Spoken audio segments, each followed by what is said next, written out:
नाही, तसं कसं झालेलं नाहीये आणि आता यांच्या समोरासमोर क्लिअर केलं आणि सगळ्यांना बोलवलंय. जे स्टाफचे लोक जे आहेत सगळ्यांना बोलवलं. जे जे कोण गाडी घेऊन येतात सगळ्यांना बोलवण्यात आलेलं आहे आणि त्यांना सांगितलं शहानिशा करा. कोणी पैसे मागितले ते समोरासमोर क्लिअर करा. बरं, कचरा वेगळा करून मागितला जातो. कचरा वेगळा करायची आहे का आपल्याकडे गाडीमध्ये काय? हो, गाडीमध्ये व्यवस्था आहे. ओला कचरा, सुका कचरा व्यवस्था आहे आणि ते 4 प्रकारचे करायचे. ओला कचरा, सुका कचरा, कागद, काच आणि कापड असं वेगवेगळं घ्यायची. त्यासाठी आपण बॅग लावण्याची व्यवस्था केली. कधीपासून केली? गेले 8 दिवसापासून. पण तसं यांना सूचना पण दिलेल्या आहेत. कल्याण डोंबिवली महानगरपालिकेने गेल्या मागील आता 5 वर्ष निवडणुका झालेल्या नाहीयेत. स्थानिक लोकांना ज्या पायाभूत सुविधा मिळाल्या पाहिजेत ते कुठल्याच सुविधा मिळत नाहीयेत.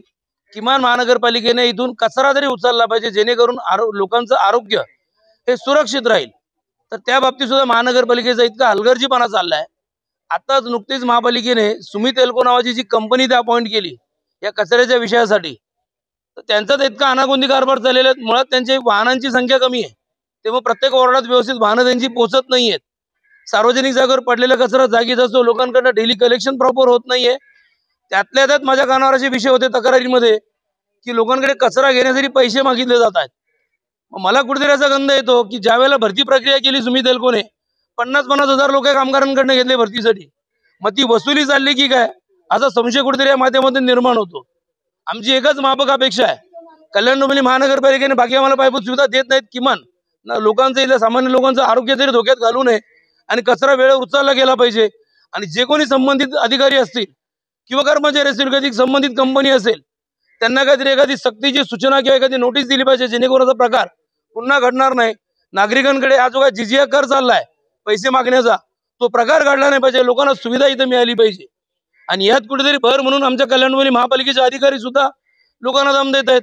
मुळात मागे जी गाडी दिसते या गाडीत कचरा सेग्रिगेट केलेला नाहीये, परंतु ज्यावेळेला पैशांच्या विषयात गोंधळ निर्माण होतो त्यावेळेला लोकांना सांगितलं जर कचरा वेगळा केला तरच आम्ही घेणार. 4 दिवस तिथून कचरा घेतला नाहीये. 4 दिवस लोकांनी घरात कचरा ठेवायचा का? लोकांकडे प्रश्न उपस्थित झाला कचरा टाकायचा कुठे नक्की. ज्यावेळेला गोंधळ निर्माण झाला त्यानंतर सांगतात ठीक आहे टाका त्या गाडीमध्ये. त्या गाडीचे तुम्ही शूटिंग काढा, फोटो बघा तुम्ही त्या गाडीचे, कचरा वेगळा केलेला नाहीये. परंतु पैशाच्या नावावरून गदारोळ झाल्यानंतर सांगितलं जातं की नाही तुम्ही कचरा टाका, हरकत नाही आम्ही घेऊ. म्हणजे जाणीवपूर्वक लोकांना तुम्ही वेटीस धरता का? असं जर असेल तर यापुढे नागरिक म्हणून आम्ही सहन करणार नाही आणि नाईलाजाने काहीतरी नागरिकांना जी काय प्रतिक्रिया येईल, महानगरपालिका असेल किंवा कंत्राटदारांची लोक असतील, त्या रोषात या लोकांना समोर जावं लागेल एवढे मी निश्चित आजच्या दिवशी सांगतो.